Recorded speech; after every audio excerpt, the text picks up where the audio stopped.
Hi, welcome back to my channel. My name is Holly Starkey, fantasy story editor, and I edit all subgenres of fantasy.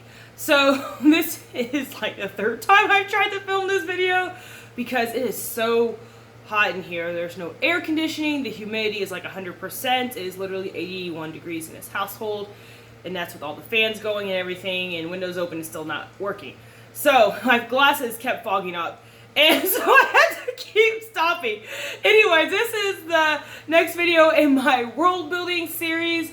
Today I'm going to talk about food and how it relates to a fantasy novel. So, of course, food is important to every human on this planet, not only because you need food to live, but because humans have developed unique food cultures around food. Every single culture on this planet has their own unique food culture. So when you're, creating the cultures for your story world, keep in mind that you're going to need to have some kind of unique food connected to them, or some kind of unique way that they consume food. So, for example, if you have an urban fantasy and you have this detective who is a shapeshifter who has his breakfast every day at a cafe that mainly, shifters frequent. This is a shifter cafe. You want to make sure that his experience at that cafe is unique to who he is. The type of food and drink they serve says something about the clientele that they have. So you don't want to have this cafe serve the same type of food and drink that any cafe, let's say in Chicago, would serve, because this doesn't seem realistic. The only difference would be that shifters are there. So you want to make sure you're giving your reader that extraordinary experience. So when this character goes into this cafe, think about the dietary requirements of the shifters in your world. Do they eat once a week? Do they eat every day? Do they need a very large amount of calories because they just need more calories than a human would? Those are things to consider. Making that small change so that when this character goes to that cafe, having him eat or drink something that is unique to that world will make your story world that much more believable. It adds to the richness of that world.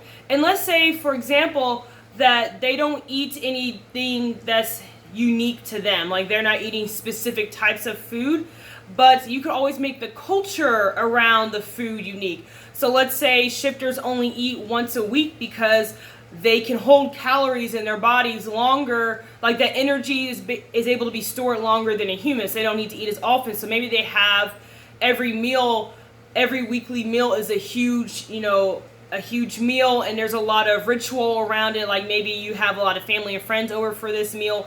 Maybe it's like a Thanksgiving in the United States, but that happens once a week, or something like that. You can always do that. So some examples are, think of Lord of the Rings and The Hobbit. So he created a very unique food culture around the hobbits and has become so iconic of Lord of the Rings. Also, you can think of Harry Potter. I'm choosing Lord of the Rings and Harry Potter because those are two of the most famous fantasy stories. But in Harry Potter, her witches and wizards for the most part are eating what other people eat in England, but she does give them some unique food to their culture, and it helps increase the believability of that culture.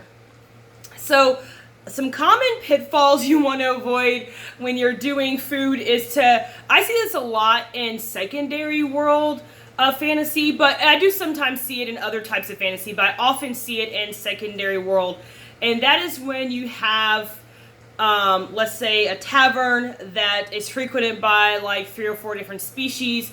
And so this tavern is always very busy with a bunch of different types of people. And yet the food that is served does not reflect the diversity and the peoples that go to this tavern. So, for example, maybe there's only stew, crackers, and bread or something like that, and soup. Like this menu consists of like 3 items, and usually there's like some alcoholic beverage on there as well.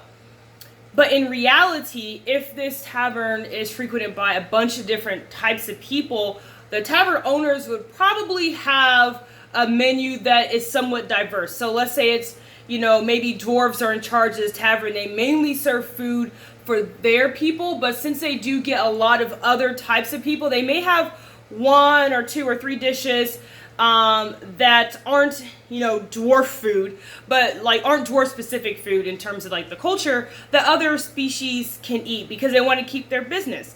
Now, I think it does make sense to have a tavern maybe a tavern that dwarves are in charge of and they only serve dwarf food. And maybe that makes sense because this is the only eating establishment within several miles. So either you're going to eat it or you're not going to eat it and just go hungry until you get to the next town. So they don't feel they need to have, owners don't feel they need to have any diversity in their menu because this is really the only place you're going to eat within a several mile radius. But if they're in competition with other taverns around them, you're going to have some diversity on that menu because you want to keep the business, you want to keep them coming back to your tavern. So even if dwarves run it or whatever, but you have a lot of witches or elves or whatever that visit this tavern, maybe you have one dish that is specific to witches and one dish that maybe elves tend to eat. So whenever they come in, you can offer them the elf meal, or something like that, just to add to the diversity of the menu, to make it more realistic.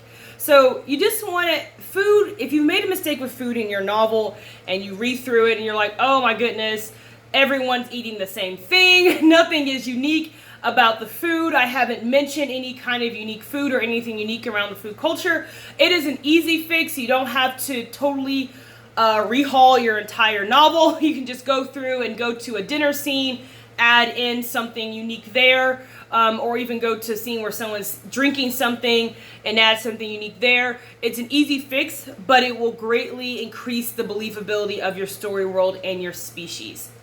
So again, my name is Holly Starkey, Fantasy Story Editor. Thank you so much for watching. I'll have my information linked in the description box below.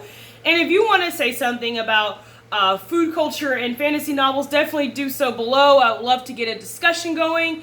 But thank you so much for watching. And in my next video, I'll be continuing my world building series. Thank you for watching. Have a great day. Bye.